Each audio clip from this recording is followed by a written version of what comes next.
গিয়ে দেখবেন সব ধনী ভক্তেরা, সাধু গুরু বৈষ্ণব ভক্ত তথা দরিদ্রদের সাহায্য করছেন, দান করছেন। কেন? এই প্রয়াগ তীর্থে দাঁড়িয়ে যদি অক্ষয় তৃতীয়ার দিন দান করা যায় তবে অক্ষয় ফল লাভ হয়। আর সেই অক্ষয় তৃতীয়ার পুণ্য লগ্নে সব ধনী মানুষেরা সেখানে গিয়ে দান করে। নিতাই চাঁদ বলেছিলেন গৌরাঙ্গকে, এত সুন্দর তীর্থ ভারতবর্ষে আছে, ধনী যারা তারা যাবে, কিন্তু দরিদ্র যারা দুবেলা দুমুঠো অন্ন ছেলে মেয়েদের মুখে তুলে দিতে হাড় ভাঙা পরিশ্রম করে তাদের হাড় হিম হয়ে যায়, মাথার ঘাম পায়ে ফেলে দুমুঠো অন্ন তারা তুলে দিতে পারে না সন্তান সন্ততির মুখে। এখানেও হতো দরিদ্র যারা, যারা প্রয়াগে যাবার খরচা জোগাড় করতে পারে না, তারা কি প্রয়াগ তীর্থের ফল লাভ করবে না? ভালো করে শুনবেন। সেদিন চৈতন্য মহাপ্রভু বলেছিলেন, নিতাই দাদা শুনে নাও, বাংলার মাটিতে তথা ভারতবর্ষে যে হরিনাম যজ্ঞ হবে, সেই হরিনাম যজ্ঞে আমি ত্রিবেণী সঙ্গম তৈরি করব। গঙ্গা যাবে, সরস্বতী যাবে, যমুনা যাবে। আপনারা সেই ত্রিবেণীতে বসে আছেন বাবা, সিদ্ধান্ত কত সুন্দর দেখুন। গঙ্গার পরশে যেমন মানুষ মুক্তি লাভ করে, তেমন ভক্তের হৃদয়ে যে ভক্তি আছে, পবিত্রতা, সেই ভক্তির পবিত্রতায় মানুষ মুক্তি লাভ করে। তাহলে ভক্তের হৃদয়ে বিরাজ করছে ভক্তির গঙ্গা। ভগবান হলো কৃষ্ণময়, ভগবানের চরণ থেকে যেটা নির্গত হয় করুণা, দয়া, কৃপা, অনুকম্পা, সেই করুণার জল কিন্তু কালো, যেহেতু কৃষ্ণ কালো। তাহলে ভক্তির গঙ্গা বিশুদ্ধতার রং, শুভ্রতায় ভরা সাদা জল, আর করুণার যমুনা হলো কালো। আর এই যে হরিনামের সুরের সরস্বতী প্রবাহমান, এই সুরের সরস্বতী এখানে বইছে।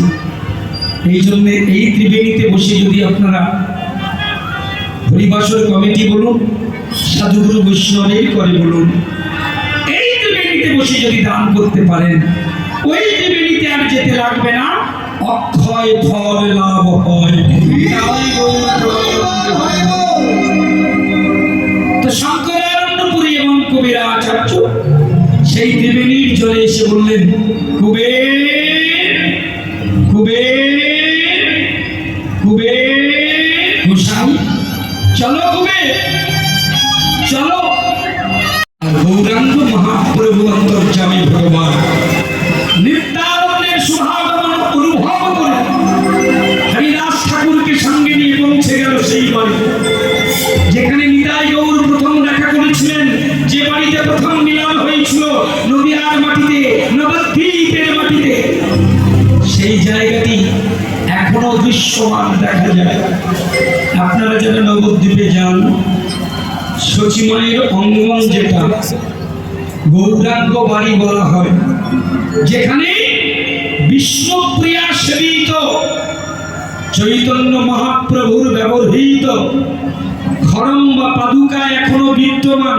কি বাবা দর্শন করেছেন তো মহাপ্রভুর পাদুকা? ওই যে বাড়ি, ওটাই হচ্ছে মহাপ্রভুর অঙ্গন। ওই বাড়ি থেকে বেরিয়ে উল্টো দিকে দেখবেন একটা বাড়ি আছে, ওখানে লেখা আছে নন্দন আচার্যের গৃহ। এইখানে পৌঁছে গেল আমার গৌরাঙ্গ। নন্দন নন্দন নন্দন নন্দন, প্রভু নিয়ে এসো নন্দন। আমি অনেক দিন আমার দাদাকে দেখি না।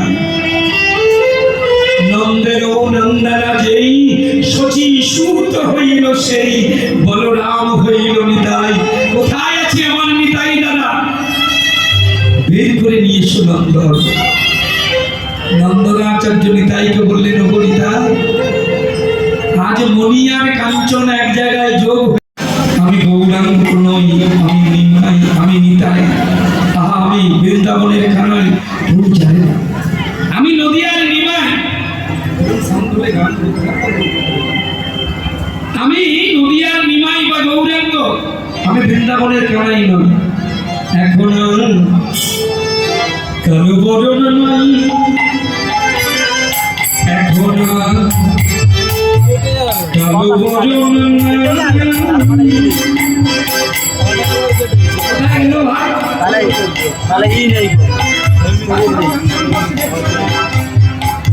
এখন আর কালো বরণ কোথায় গেল ভাই?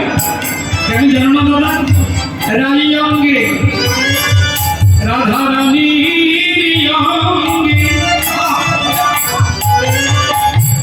অঙ্গ দিয়ে, অঙ্গ দিয়ে, অঙ্গ দিয়ে,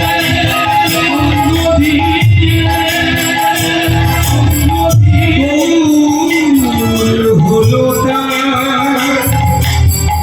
রং ফিরেছে, ঢং ফিরেছে, রং ফিরেছে, ঢং ফিরেছে, আহা দেখলে কিনা সে রাজার আমাদের সোনাদের এসেছে লোকের কথা আলোচনা, দেখবি না আমাদের সোনার দরিয়া, এসেছে লোকের কথা আলোচনা, দেখবি না আমাদের সোনার দরিয়া। নিত্যানন্দ ব্রজভাবে বিবর হয়ে মায়ের গলা ঝুলিয়ে ধরে বলছে, আরে ভাই এখনো করিস কি দাদা চুরি? মৌনতা অবলম্বন করে ধ্যানে মগ্ন ছিলেন। ধ্যানের মধ্য দিয়ে গর্গমুনি ভগবানের উপাসনা করছিলেন, নিজের মনকে কৃষ্ণ নামে ডুবিয়ে দিয়েছিলেন। ভজ মন কৃষ্ণ গোপাল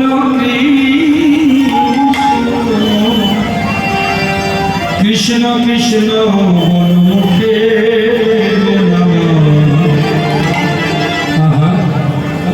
কৃষ্ণ কৃষ্ণ বলো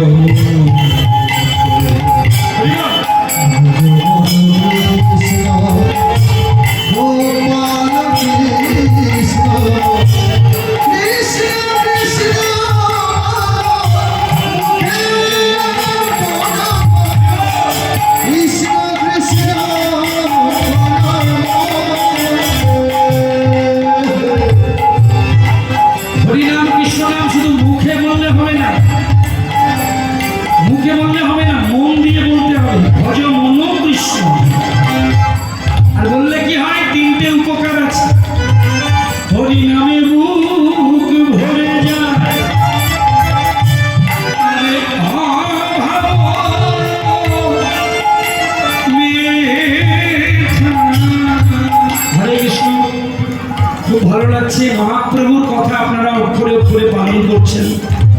মহাপ্রভু সনাতন প্রভুকে বলেছিলেন, আসলে মেদিনীপুর জেলা ভক্তির মাটি তো, মহাপ্রভু সনাতন প্রভুকে বলেছিলেন, সনাতন শুধু হরিনাম করলে হবে না, কলিযুগে যদি হরি ভজন করতে হয় তিনটি পথ অবলম্বন করা বাঞ্ছনীয়। একটা কি? নামে রুচি, নামকে রুচিপূর্ণ ভাবে গাইতে হবে। গাইতে হয় তাই না, প্রাণ ভরি গাইতে হবে, মনে আনন্দ হবে তেমন। এই যে বলছে নামে বুক ভরে যায়, অভাব মেঠায় সেদ কম্পরমাচ্ছে সর্বাঙ্গ দেবত বৈবর্ণ অশ্রু প্রলয়। এই যে অষ্টসাত্ত্বিক মহাভাব জন্মাবার সময় আমরা পেয়েছিলাম, বিভিন্ন কর্মদোষে সেগুলো যদি দূরে চলে যায়, হরিবল প্রাণ ভরে নাম করলে সেই ভাব আবার মিঠে যাবে, পেয়ে যাবে। আর আমরা যে জীব নিত্য কৃষ্ণ দাস, এই দাসত্ব জাগরিত হবে যদি নামকে আশ্রয় করা যায়। হরে কৃষ্ণ। তো মহাপ্রভু বলেছিল সনাতন নামে রুচি আর জীবের প্রেম আর সবার শেষে কি বৈষ্ণব সেবন, এই যে চলছে সেবা। আপনারা যারা সামনে বসে আছেন প্রসাদ পেয়েছেন আপনারা? যদি না পেয়ে থাকেন চলে যান, ওখানে ছেলেগুলো দিচ্ছে অত কষ্ট করে। উঠে যান গিয়ে একটু প্রসাদ পেয়ে আসুন বাবা। হ্যাঁ, ঠান্ডা হয়ে গেলে প্রসাদ আর খেতে ভালো লাগবে না। হ্যাঁ, চলে যান, প্রসাদ পেয়ে নিন, তারপর কীর্তন শোনা হবে। আর একটুখানি আছি আমরা, মিনিট 40-45 আছি, তারপরে এসে হবে আনন্দ। কিন্তু প্রসাদের আনন্দ, এই যে বলছে বৈষ্ণব সেবন, তো এখানে এসে দেখছি সব কিছুর ব্যবস্থা একদম পূর্ণ আছে, খুব ভালো লাগলো। হ্যাঁ, নামে বুক ভরে যায়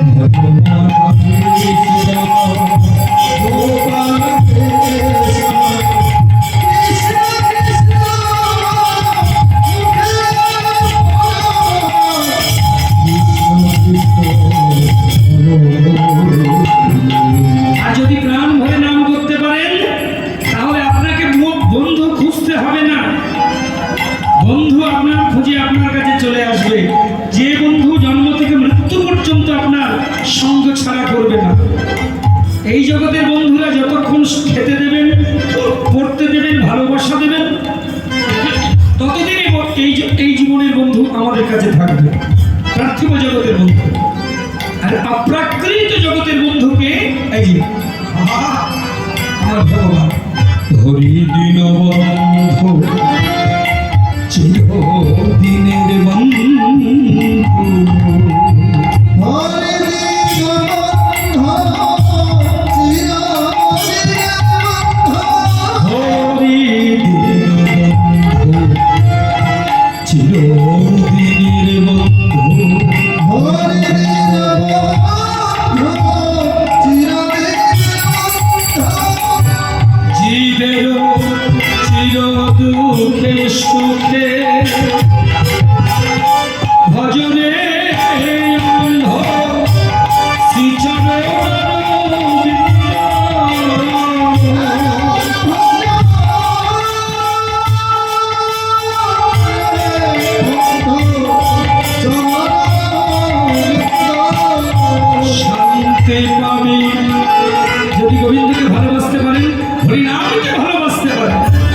শান্তি পাবি মহা দুঃখে।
এসে বললেন গর্গ,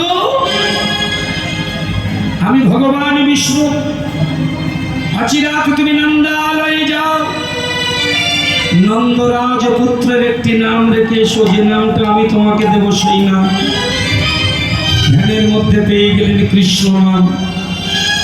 এই যে আইজাক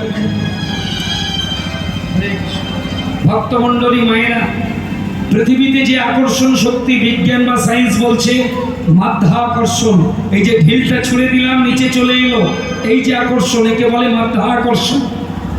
মহাকাশ গ্রহ নক্ষত্র উপগ্রহের মধ্যে যে টানাটানি চলছে মহাকাশে, তাকে বলে মহাকর্ষণ। এই দুটি আকর্ষণ শক্তিকে যিনি পরিচালনা করেন, চৈতন্য দর্শন বলছে তিনি হলেন কর্ষেণ অনেন ইতি শ্রীকৃষ্ণ। নন্দ মহারাজের জয় হোক। চিন্তা করবেন না, আপনার সন্তানের আমি একটি নাম দিতে এসেছি। মহারাজ নন্দ গোপালকে কানু বলে ডাকতেন, কৃষ্ণকে কানু বলতেন, যশোদা বলতেন গোপাল। বলল আমি একটা নাম দিতে এসেছি, দৈববাণীতে এই নাম আমি পেয়েছি। নন্দ মহারাজ সারা বৃন্দাবনে ঢেড়ি পিটিয়ে দিল, ঢোল বাজিয়ে দিল যে আমার পুত্রের নামকরণ হবে। হে ব্রজবাসী ব্রজবাসিনীরা, আপনারা আসুন, আপনাদের নিমন্ত্রণ জানালাম। ব্রজবাসীদের কি আনন্দমা। দধি দুগ্ধ ঘিত ঘোল সাজায়ে পশরা,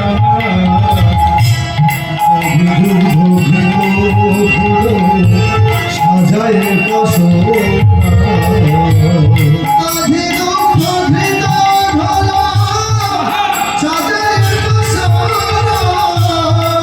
দধি দুগ্ধ ঘৃত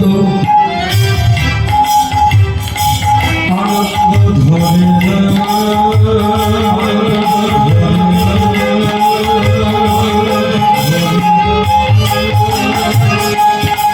কি আনন্দ, কি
চলে যত ব্রজবালা আনন্দিত হই, চলে যত ব্রজবালা আনন্দিত হইয়া, চলে যত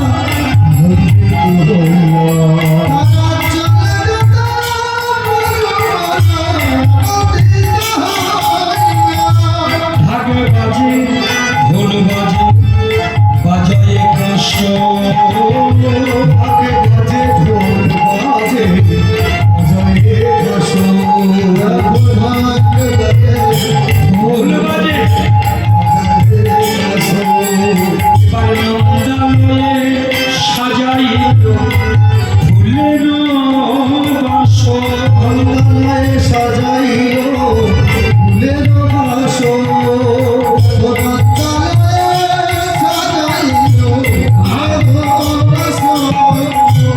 আনন্দ আর ধরে না, আনন্দ আর ধরে না, আনন্দ আর ধরে না, কৃষ্ণ বদন দর্শন করে তাদের আনন্দ আর ধরে না, কৃষ্ণ বদন দর্শন করে আনন্দ আর ধরে না, কৃষ্ণ বদন দর্শন আর সবাই জয় ধ্বনি করে আনন্দ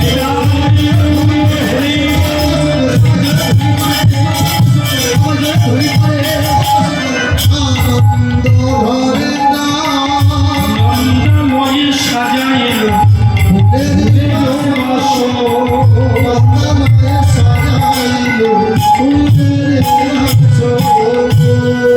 নিজ নিজ গৃহকর্ম ফেলে বৃন্দাবনের মজ গোপ গোপীগণ তারা নিজেদের গাভীর দুগ্ধ দহন করে ক্ষীর স্বর্ণনি প্রস্তুত করে নন্দালয়ে চলেছেন। আর মায়েরা হে ভক্তগণ, এই সংবাদ পৌঁছে গেল নদীর ওপারে, যমুনা নদীর পরপারে মথুরানাথ, মথুরাধীশ অর্থাৎ মথুরার রাজা কংসের কর্ণে। আর কংস বুঝতে পারলেন এই আনন্দের দিনে আজ যার নামকরণ সেই ছোট্ট কৃষ্ণকে মারতে হবে, না শত্রুর শেষ রাখতে নেই। ডাক দিলেন নিদারুণ রাক্ষসী, ভয়ানক রাক্ষসী, তার বোন পুতনাকে। পুতনা, পুতনা, পুতনা, পুতনা, আমায় ডাকছো না? এখানে আয় পুতনা, আমার একটা কাজ তোকে করে দিতে হবে। কি কাজ দাদা? অনেকদিন তুমি আমাকে কোনো কাজকর্ম দাও, বসে বসে খাচ্ছি আর লুচির মতো ভুলছি, বসে থাকলে যা হয়। দাদা কি করব? শোন, আজকে তোকে একটা শিশু হত্যা করতে হবে। দাদা এতদিন পরে একটা কাজ দিলে, এত ছোট কাজ দিলে দাদা, এত ছোট কাজ।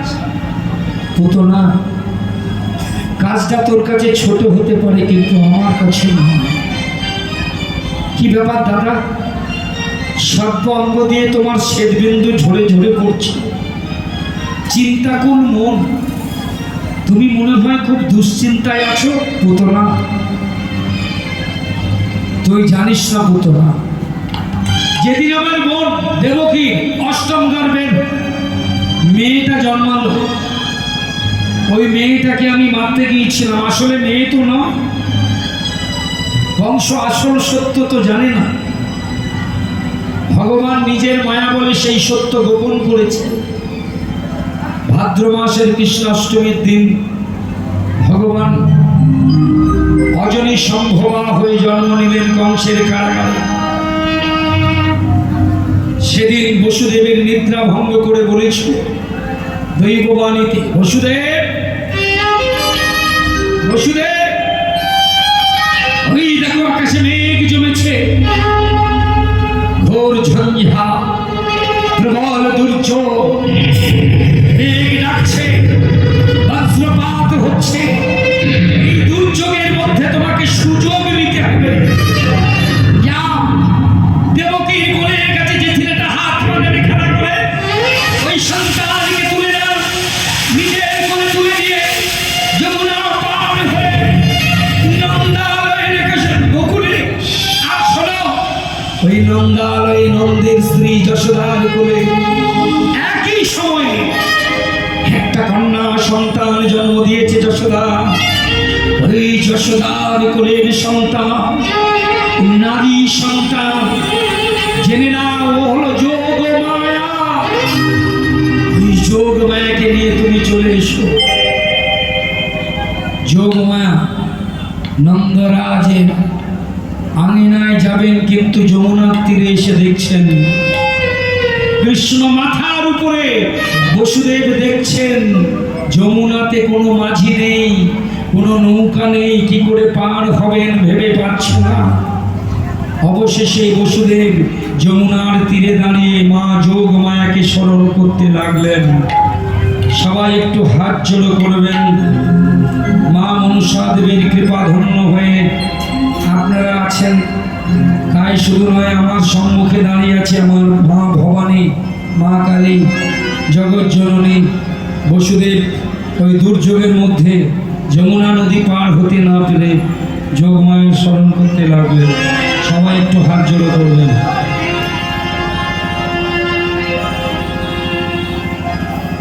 সর্ব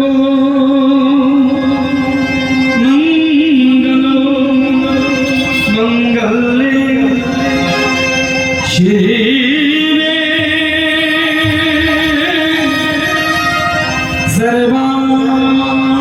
সর্বাসাধিকে শরণ্যে ত্র্যম্বকে গৌরি নারায়ণী নমস্তুতে। সৃষ্টি স্থিতি বিনাশায় शक्तिभूतेषु मातुली गुणाश्रयी गुणमयी नारायण नमस्तुते शरणागत दीनार्ते परित्राणपरायणे सर्वेशान्ति हरे देवी नारायणी नमस्तुते जयन्ती मंगलाकाले भद्राकाले कपालिने दुर्गा शिवा शाधात्री सहस्रभास्तुते तं स्वाहा तं शोभा तं हि वज्रकारं शादमेका सुधाकमस्करे नित्ये त्रिधोमप्रातकस्थिता अर्धोमक्र चिरानित्ता जानुचर्या विशेषतः तमेव श्वातं स्वामित्री तं देवी जननिपा तैतत् सर्वतिजं चैतस्सिच्यते जगत् तैतत् पल्लाते देवी तमस्यन्ते च सर्वदा विशिष्टो श्रीश्रुरूपा सांसितिरूपा च कालोरे तथा शक्तिरूपान्ते जगदस्सु जगदमयी महाविद्या महामाया महामेधा महास्थिति महामोहा च भवति महादेवी महाशूरी प्रतिष्ठं च सर्वस्व गुणस्यै विराजिनी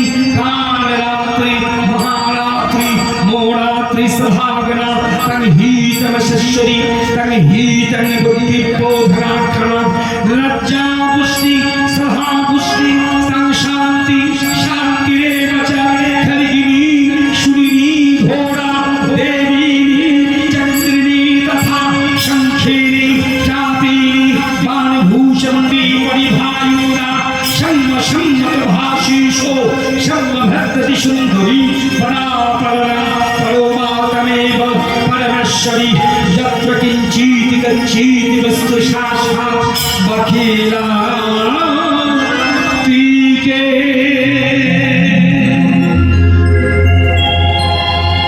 या देवी सर्वभूतेषु विष्णुमायिकी केशवभीता नमस्तस्यै नमस्तस्यै नमस्तस्यै नमः या देवी सर्वभूतेषु चतमस्सु भिद्यते नमस्तस्यै नमस्तस्यै नमस्तस्यै नमः या देवी सर्वभूतेषु योगमायारूपेण संस्थिता नमस्तस्यै नमस्तस्यै नमस्तस्यै नमः या देवी सर्वभूतेषु कालिरूपेण संस्थिता नमस्तस्यै नमस्तस्यै नमस्तस्यै नमः या देवी सर्वभूतेषु सिद्धिरूपेण संस्थिता नमस्तस्यै नमस्तस्यै नमस्तस्यै नमः या देवी सर्वभूतेषु शान्तिरूपेण संस्थिता नमस्तस्यै नमस्तस्यै नमस्तस्यै नमो नमः नमो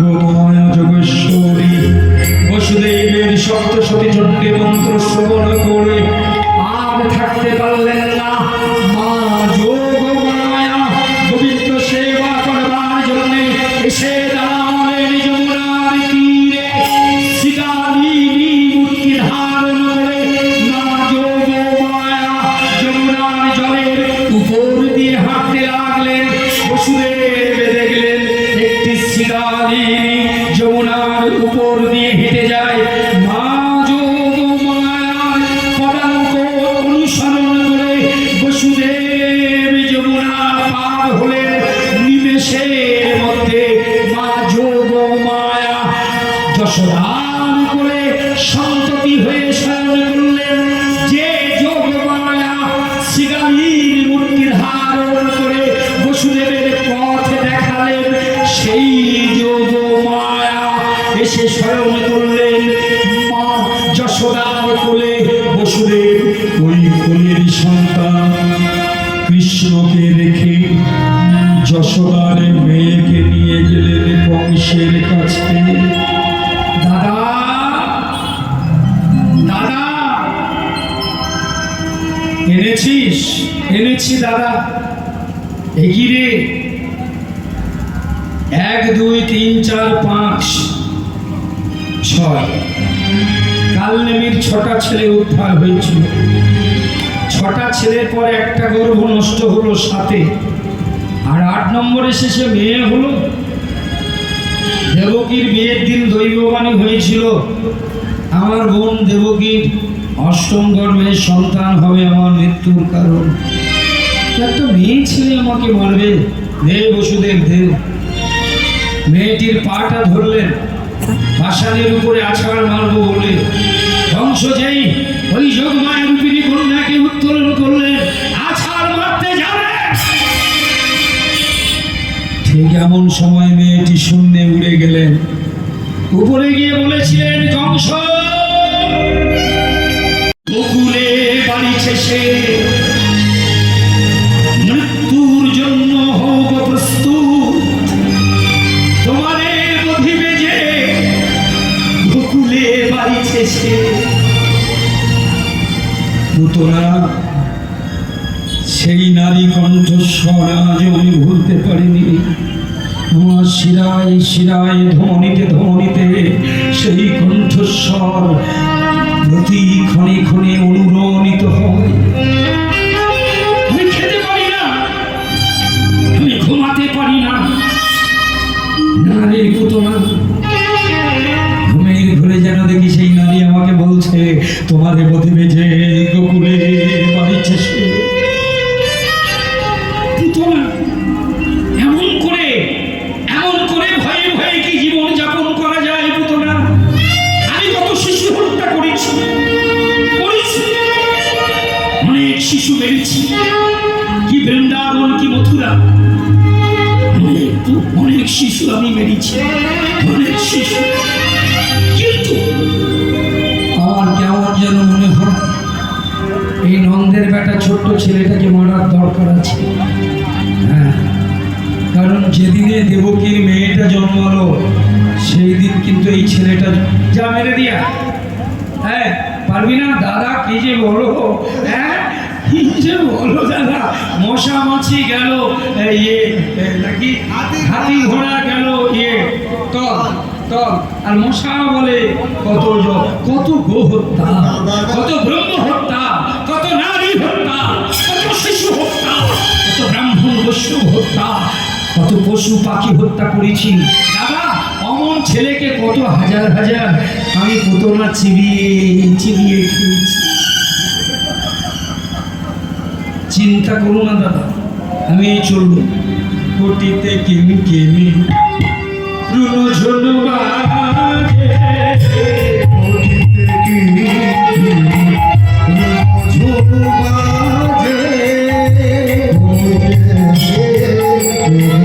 রুনো ঝুনো বাজে, নাচি নাচি নাচি চলে যায় যায় গো, নাচি নাচি চলে যায় গো, নাচি নাচি নাচি চলে যায়। আর উলটি উলটি পালটি ধনি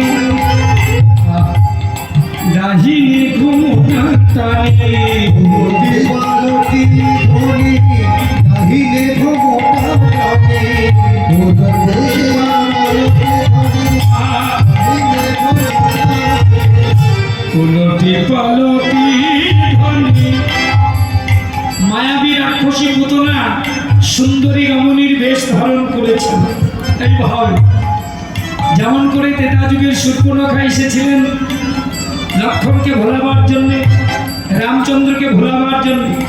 হরে কৃষ্ণ।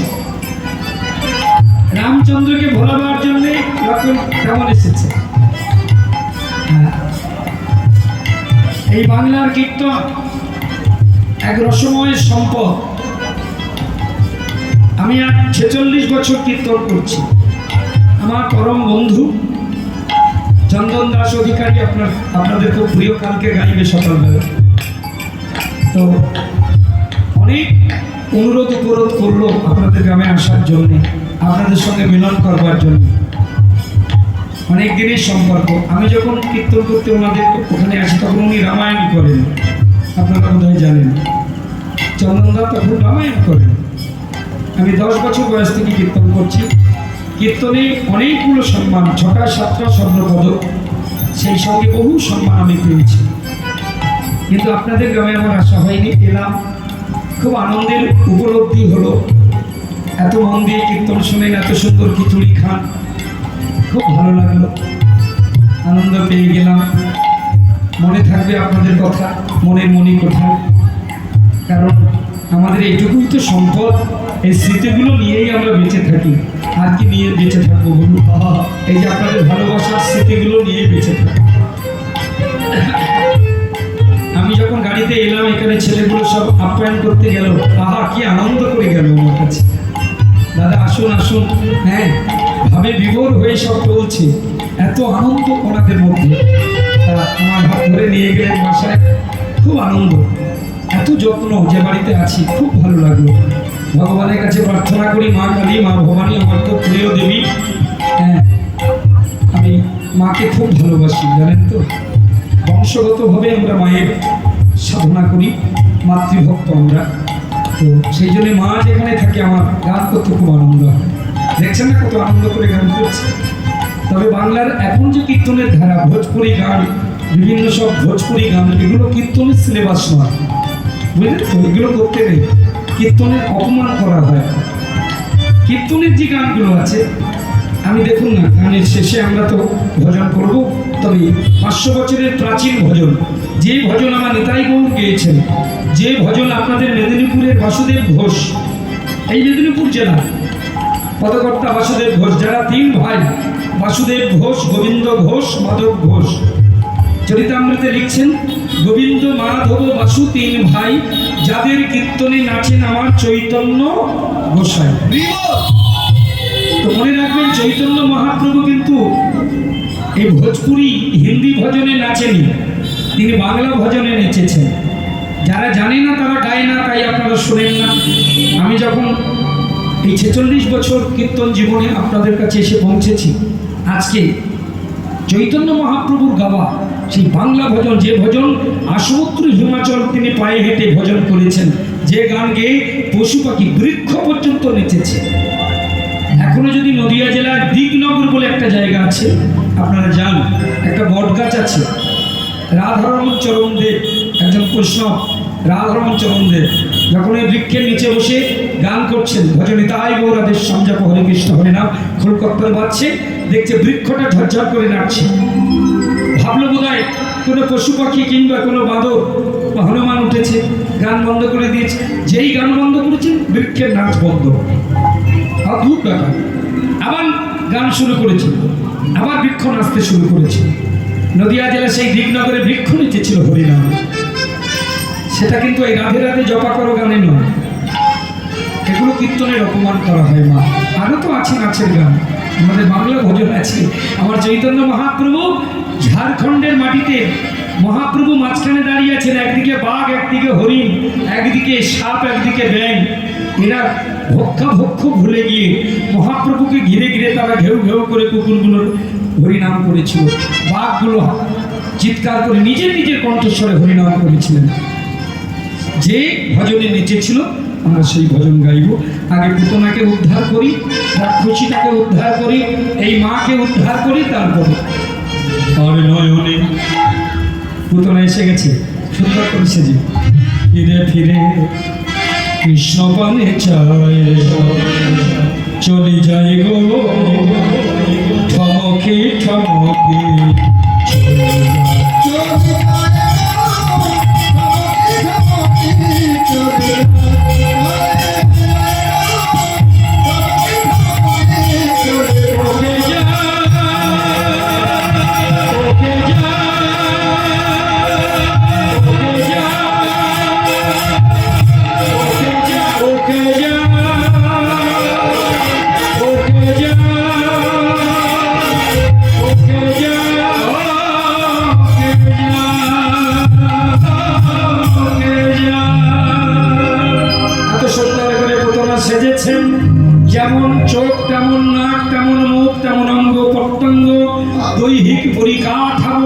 সুন্দর বৃন্দাবনের ব্রজবাসীরা কি ব্যাপার কি বাবা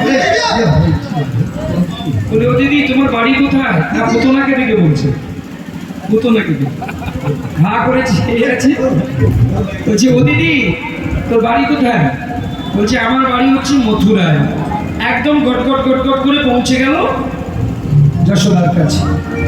যশোদার কাছে গিয়ে বলছে দিদি কি সুন্দর ছেলে তুমি পেটে ধরেছো দিদি।